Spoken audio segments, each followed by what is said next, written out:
7.5 लाख नौजवानों को जिन ईसाइयों ने मारा, हम उन ईसाइयों के धर्म गुरु का जन्मदिन इस देश में मना रहे हैं। आश्चर्य की बात है।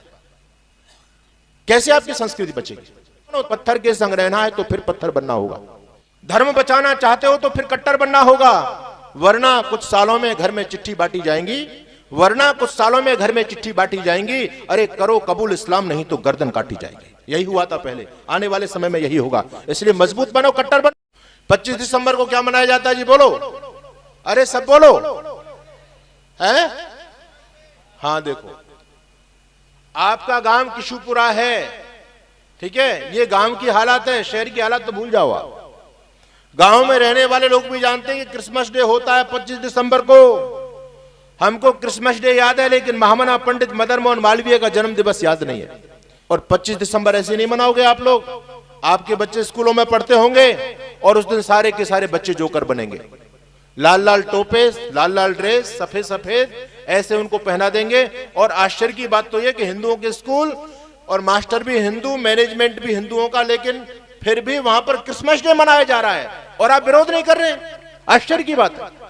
आपका राम जन्मोत्सव स्कूल में नहीं मनता है, कृष्ण जन्माष्टमी स्कूल में नहीं मनाई जाती, गुरु गोविंद सिंह, महाराणा प्रताप, छत्रपति शिवाजी की जयंती स्कूल में नहीं मनाई जाती, हमारा नया साल स्कूल में नहीं मनाया जाता, क्रिसमस डे स्कूल में मन रहा है। अपनी जेब से पैसा दे करके बच्चों को ड्रेस खरीद पा रहे हो और बच्चों को वहां क्रिसमस डे और जीसस बना करके, सेंटा क्लॉज बना करके भेज रहे हो आप। आपकी संस्कृति कहां से बचेगी? हम तो खुद वो लोग हैं जो खुद अपनी संस्कृति में अपने जेब के पैसे फूंक करके आग लगाते हैं। क्रिसमस डे जिस दिन होता है, ये हिंदू की बेवकूफी मैं आपको बता रहा हूं। जिस दिन क्रिसमस डे होता है, हम अपने बच्चों को कहते हैं बेटा आज सेंटा क्लॉज आएंगे, और आकर के क्या करेंगे? बच्चों को गिफ्ट देते हैं। वो बच्चों से बहुत प्यार करते हैं। सेंटा क्लॉज बच्चों को बड़ी गिफ्ट देते हैं। अच्छा वो तो कब का मर गया, सूली पर लटका दिया गया उसको, तो वो तो आने वाला है नहीं। लेकिन हम अपनी बेवकूफी देखें कि हम वो श्रद्धा राम के प्रति बच्चों के मन में पैदा नहीं करना चाहते, कृष्ण के प्रति पैदा नहीं करना चाहते, सेंटा क्लॉज के प्रति पैदा कर रहे हैं। और खुद अपने बच्चों को बेवकूफ बना रहे हैं कि बेटा सेंटा क्लॉज आएंगे रात को, वो तुमको गिफ्ट दे करके जाएंगे। बच्चा रात को सो गया, माता पिता ने अपने पैसे से गिफ्ट खरीदी और बच्चे के सराहने पर धर दी। सुबह बच्चा जगा, बच्चे ने जैसे करवट बदली, देखा कि गिफ्ट रखी हुई है। वो पूछता है मम्मा ये गिफ्ट कहां से आ गई? माँ कहती है बेटा हमने बताया नहीं था सेंटा क्लॉज, कल जो क्रिसमस डे था रात को सेंटा क्लॉज आए, वो बच्चों से बहुत प्यार करते हैं, तुम्हारे लिए गिफ्ट दे करके गए। अच्छा जब बच्चे ने गिफ्ट देखी, आपने अपनी जेब के पैसों से, अपनी कमाई से गिफ्ट खरीदी, अपने बच्चों को दी, लेकिन नाम किसका लेकर के दी? सेंटा क्लॉज का। ये बताओ आपके बच्चे के मन में सेंटा क्लॉज के प्रति श्रद्धा बढ़ेगी या नहीं बढ़ेगी? वो ये मानेगा कि हाँ सेंटा क्लॉज कोई महामानव है, कोई भगवान है, कोई गॉड है जो बच्चों से प्यार करता है, मुझको भी गिफ्ट दे करके गया है। लेकिन ये काम हम जन्माष्टमी के दिन तो नहीं करते, ये काम हम राम जन्मोत्सव पर तो नहीं करते।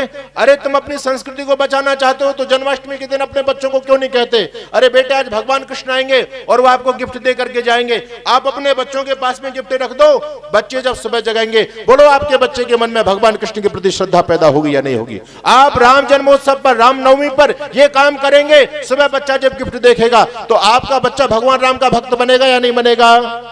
बनेगा। लेकिन ना तो हमने बच्चे को राम से जोड़ा, ना हमने बच्चे को कृष्ण से जोड़ा, हम खुद अपने जेब के पैसे फूंक करके अपने बच्चों को जीसस से जोड़ रहे हैं, यानी ईसाई से जोड़ रहे हैं। वो जीसस क्रिसमस डे क्या है? उस दिन ईसा मसीह का जन्म हुआ था। हमारा ईसा मसीह से क्या मतलब? अरे क्या हम उसके वंशज हैं? क्या वो हमारा कोई महापुरुष है? हमारे धर्म संस्कृति के लिए क्या उनका योगदान है? वही ईसाई जिन्होंने हम पर सैकड़ों साल राज किया और कितने अत्याचार हम पर किए। तो हमारे भगत सिंह, चंद्रशेखर आजाद, राम प्रसाद बिस्मिल, 7.5 लाख नौजवानों को जिन ईसाइयों ने मारा, हम उन ईसाइयों के धर्म गुरु का जन्मदिन इस देश में मना रहे हैं। आश्चर्य की बात है। कैसे आपकी संस्कृति बचेगी? इसलिए मैं निवेदन आपसे करना चाहता हूं, कट्टर बनो, मजबूत बनो। तुम्हारा जीसस से मतलब क्या है? तुम्हारा क्रिसमस डे से मतलब क्या है? अरे ना तुम्हारा वो बाप, ना तुम्हारा कोई दादा, ना तुम्हारा कोई भगवान, तुम उनका जन्मदिन मना रहे हो। जन्मदिन मनाना तो पंडित मदन मोहन मालवीय का मनाओ, जिन्होंने तुम्हारे लिए कितना बड़ा काम किया है। यदि आप कट्टर रहोगे तो बच पाओगे। इसलिए अपने त्योहारों को मनाओ तो अपने तरीके से मनाओ। इसलिए संकल्प ले लो, अगर कोई स्कूल में आपके बच्चों को उस दिन क्रिसमस डे वाले दिन कोई अध्यापक या स्कूल वाले कहते हैं कि भैया उस दिन क्रिसमस डे बनेगी स्कूल में, ये पैसे लेकर के आने, ये ड्रेस सिलवा करके लाना, ये सेलिब्रेशन होगा, बिल्कुल मना कर दीजिए, विरोध कीजिए उनका कि ये भारत है, हम रामकृष्ण के वंशज हैं, हम कोई ईसाइयों की संतान नहीं है, हम क्यों क्रिसमस डे मनाएंगे। लोग उस दिन बधाई भेजते हैं हमारे पास भी, महाराज जी क्रिसमस डे की बधाई। मैं कहता हूं भले आदमी, ना तू ईसाई ना मैं ईसाई, फिर किस बात की क्रिसमस डे की बधाई। अरे हम बेकार की बधाई दे रहे हैं भाई, हम तो हिंदू रामकृष्ण के वंशज हैं। तो कट्टर बनो। दुनिया में कोई क्रिश्चियन आपका कोई पर्व नहीं मनाता, दुनिया में कोई मुसलमान आपका कोई पर्व नहीं मनाता, लेकिन सबसे बड़ा कबाड़ा इस हिंदू के दिमाग में भरा पड़ा है, ये तो सबके उसमें मरता है, सबके, दुनिया भर की ठेकेदारी इसके दिमाग में, सारे धर्म बराबर होते हैं, सारे धर्म बराबर होते हैं। अरे भले लोगों, धर्म तो तुम्हारा ही है सनातन धर्म, बाकी तो धर्म है ही नहीं, वो बराबर की बात कहां से आ जाएगी। दुनिया के सारे मत मजहब आपस में लड़ाने की बात करते हैं, काटने की बात करते हैं, हिंसा फैलाने की बात करते हैं, लेकिन हमारा सनातन धर्म कहता है सर्वे भवन्तु सुखिनः। इसलिए अपने धर्म से प्यार करो, दूसरों के मत संप्रदायों से प्यार मत करो, कट्टर उनकी तरह बनो। अगर आप धरती पर बचना चाहते हो तो मैं तो कहता हूं कि पत्थर के संग रहना है तो फिर पत्थर बनना होगा। धर्म बचाना चाहते हो तो फिर कट्टर बनना होगा, वरना कुछ सालों में घर में चिट्ठी बांटी जाएंगी, वरना कुछ सालों में घर में चिट्ठी बांटी जाएंगी, अरे करो कबूल इस्लाम नहीं तो गर्दन काटी जाएगी। यही हुआ था पहले, आने वाले समय में यही होगा। इसलिए मजबूत बनो, कट्टर बनो।